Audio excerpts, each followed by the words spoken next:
Bonjour à tous et bienvenue sur Canal Austral. Cette semaine, ici même, Bassin-Labou, dans l'émission Zigzag, où on a le plaisir d'avoir avec nous quelqu'un qui est dans la politique, bien entendu, depuis très très longtemps, hein, aussi, même s'il a fait une petite pause, mais il revient ici avec nous à Bassin-Labou. Il s'appelle Éric Fruteau, il est avec nous ici. Bonjour monsieur Éric Fruteau.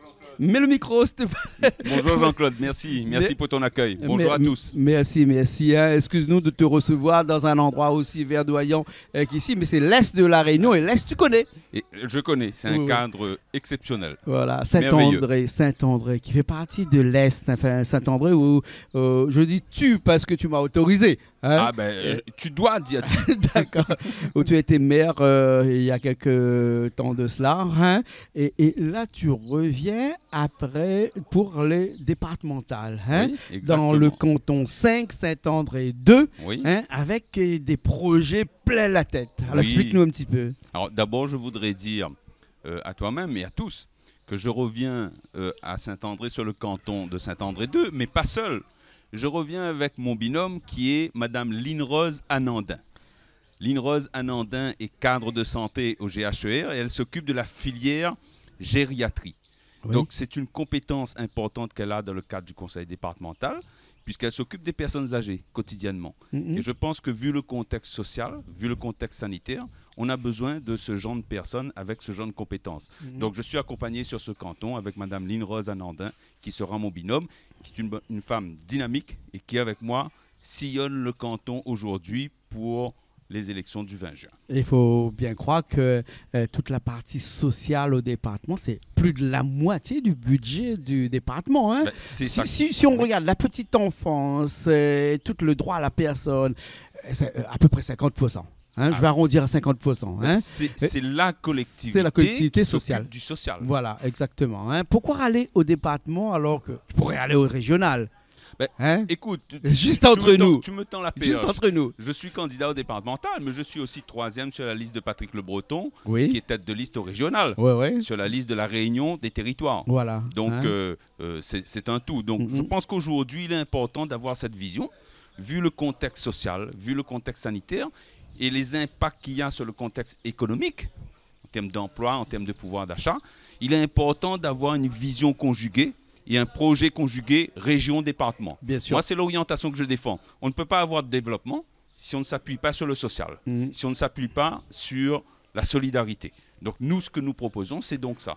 S'appuyer sur la solidarité pour pouvoir répondre aux urgences sociales et en même temps développer pour créer des emplois et augmenter le pouvoir d'achat des Réunionnais. Les deux plus grosses collectivités de la Réunion, c'est bien entendu la région et le département. Le département en premier en termes de budget. En termes de budget, 1 oui. milliard 150 millions d'euros pour le département et aux alentours de 850 millions d'euros pour la région.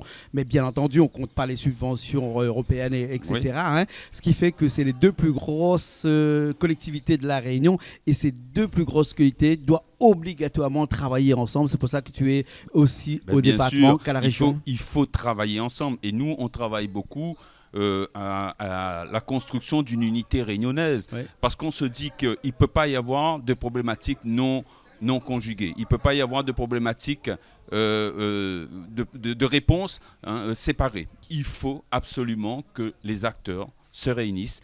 Mais je parle du conseil départemental, du conseil régional, mais je parle aussi des intercommunalités, des maires, de l'association de maires, des chambres consulaires, la chambre des métiers, la chambre de l'agriculture, la chambre des commerces, que tous ces acteurs, ces forces vives se réunissent pour pouvoir proposer un projet durable pour la Réunion. C'est l'objectif que nous entendons défendre au département et à la région. Mais en tout cas, vous êtes candidat au canton numéro 5, Saint-André 2. Oui. Hein? Alors, en tout cas, pour ces élections du 20, pour départemental, pour ces élections du 20 juin, avec un programme aussi. Alors, on connaît les compétences du département, oui.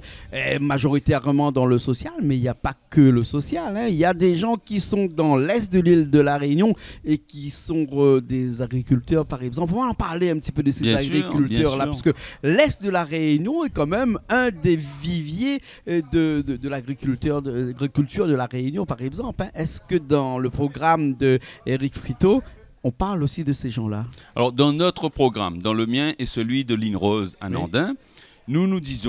nous faisons 30 propositions Ces 30 propositions reposent sur 2 axes. Il faut répondre à l'urgence sociale. Il faut donc de la solidarité. Et il faut permettre l'accès au droit au bonheur de tous les Saint-Andréens et des Réunionnais.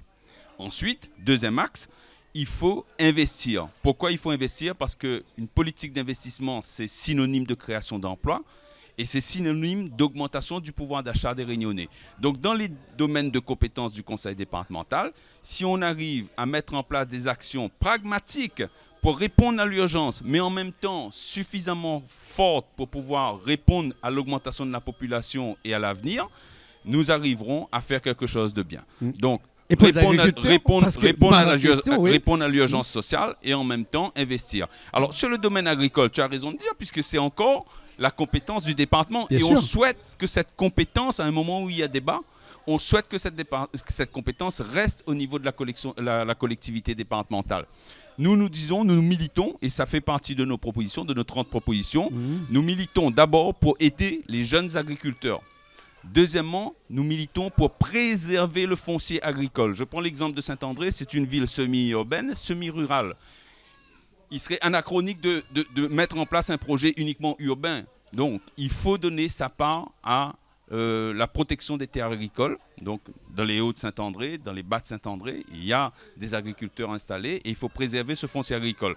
Et puis, nous disons qu'il faut absolument promouvoir une agriculture bio et d'excellence. Une agriculture bio et d'excellence. Je prends l'exemple de l'ananas, je prends l'exemple du litchi, je prends l'exemple de la vanille. Saint-André est une terre de vanille. Donc comment demain matin aider, accompagner les agriculteurs dans ces domaines-là pour créer de la richesse, créer de la plus-value et pouvoir exporter. Bien sûr, ça c'est notre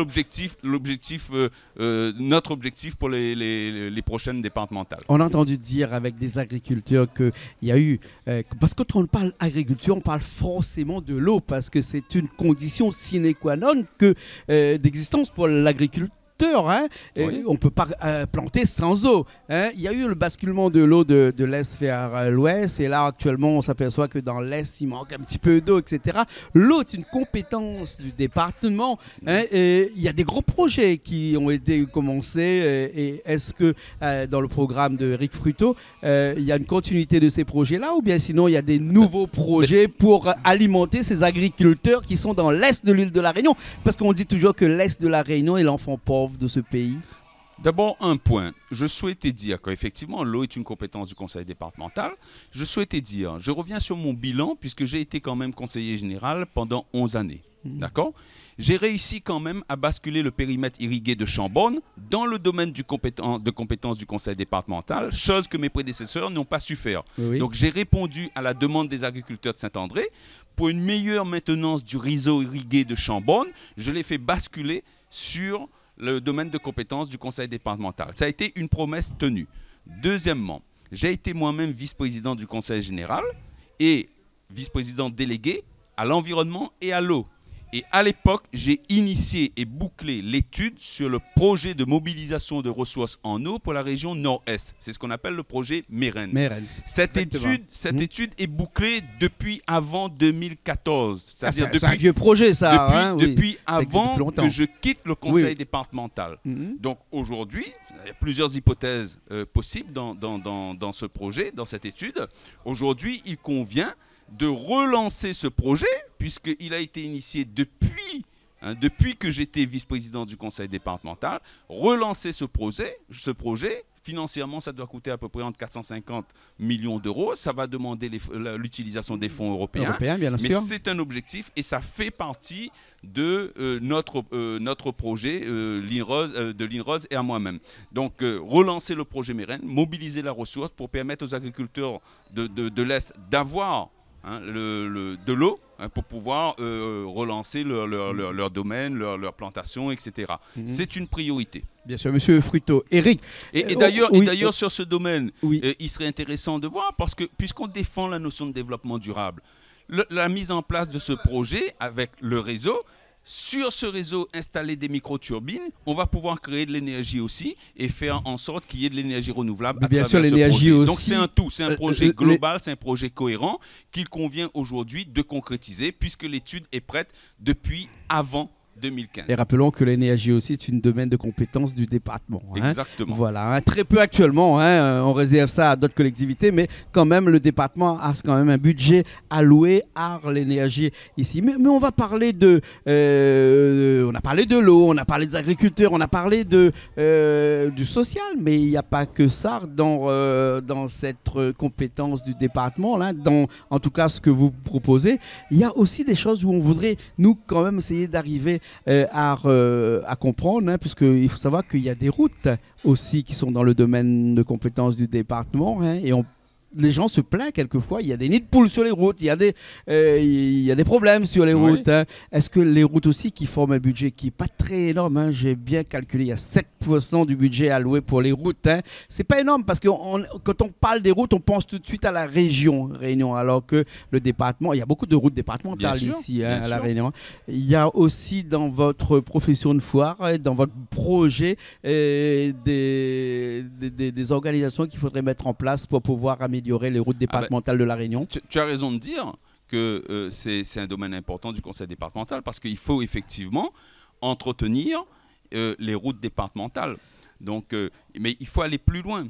Il faut entretenir les routes départementales, il faut les embellir, il faut utiliser l'espace encadré par ces routes départementales pour créer des activités.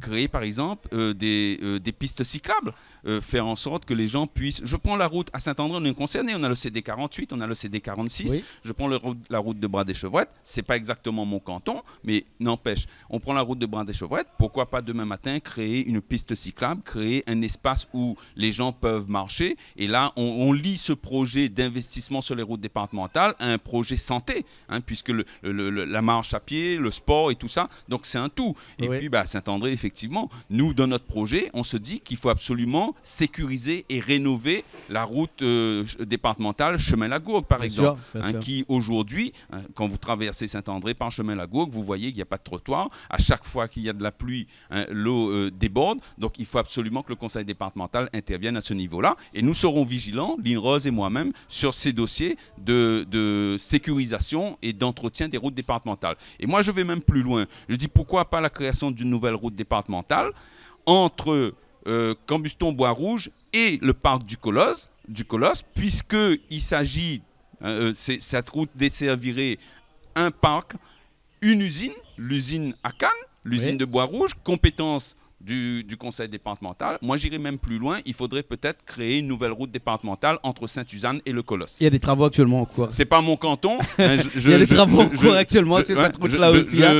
C'est pas mon canton, c'est le canton du collègue. Mais voilà, je pense que en tant que Saint-Andréen, j'ai aussi un regard sur cet espace. Tu parlais tout à l'heure de pistes cyclables, de pistes de sport et tout ça. Ça me fait rebondir sur une autre compétence de département qui est le sport. Mais le sport est un petit peu mélangé à la culture, c'est pas énorme puisque ça compte à peu près 1% seulement du budget du département. Ça fait pas beaucoup quand même, non? Le sport et la culture, oui, parce que d'autres collectivités interviennent sur ces domaines. La région, les communes, les intercommunalités. Nous, on se dit, effectivement, quand on regarde la région Est, c'est la région la plus pauvre de l'île. Et on se dit qu'en termes culturels, c'est une région pauvre. Donc nous, on plaide, et ça fait partie de nos projets, on plaide pour la mise en place de contrats culturels pour le territoire Est. Comment, demain matin, décentraliser les activités culturelles au profit de la micro-région Est et de ses habitants? Parce que tout se passe sur Saint-Denis, tout se passe sur Saint-Paul, tout se passe sur Saint-Pierre. Or, on a un territoire qui part de Saint-André à Sainte-Rose qui est complètement dépourvu d'activités culturelles parce qu'il n'y a pas une volonté au niveau de la collectivité départementale de décentraliser les manifestations. Donc nous plaidons pour une décentralisation des activités culturelles, nous plaidons pour la mise en place de contrats culturels et nous plaidons pour que la collectivité départementale joue en termes de solidarité en aidant les communes dans leurs projets culturels également. Il y a là aussi un mélange de compétences, puisqu'on sait bien que la culture, il y a un petit peu dans le département et un petit peu dans la région, Réunion, hein, et on a l'impression de croire qu'au niveau du département, on laisse ça à la région, et la région, je dis, ben moi, je laisse ça au département, et puis après, la culture et l'enfant pauvre de toutes ces compétences qu'ont ces deux plus grosses collectivités ici à la Réunion. Et tu comprends mieux l'objectif du projet conjugué région-département. Bien sûr. Parce que sur ce genre de compétences, il faut qu'on s'entende. Voilà, exactement. On va arriver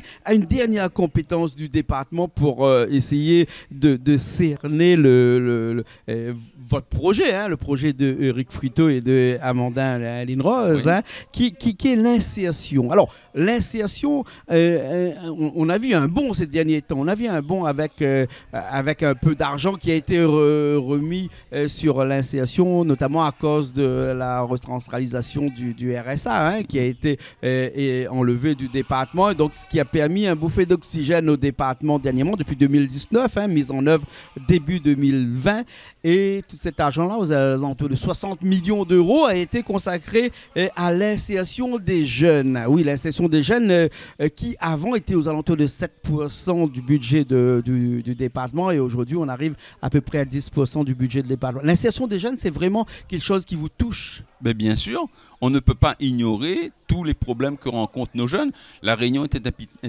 un département jeune. Quand je regarde les chiffres publiés par l'UNICEF, qu'est-ce qu'on voit? On voit que la misère, la pauvreté touche d'abord les jeunes, et notamment dans la micro-région Est. Ces chiffres-là montrent quoi? Montrent que Saint-André et Saint-Benoît, par exemple, sont les deux communes les plus touchées par le taux de pauvreté chez les jeunes de moins de 30 ans. Sur le plan national, dans les communes de plus de 10 000 habitants. Premier Saint-Benoît, quatrième Saint-André. Ça veut dire bien ce que ça veut dire. Ça veut dire qu'il faut qu'on considère toutes les problématiques liées à notre jeunesse. Et l'insertion est une problématique. C'est pour ça que nous, dans notre programme avec l'INROS, on propose quoi? On propose la mise en place de guichets uniques, qu'on aide avec les communes, qu'on travaille en partenariat pour mettre en place des guichets uniques pour mieux répondre aux demandes de nos jeunes dans leur recherche d'emploi, dans leur recherche de formation, dans la mise en place de leurs projets professionnels et d'insertion. On plaide pour l'aide à l'économie sociale et solidaire. Et donc, c'est une niche d'emploi.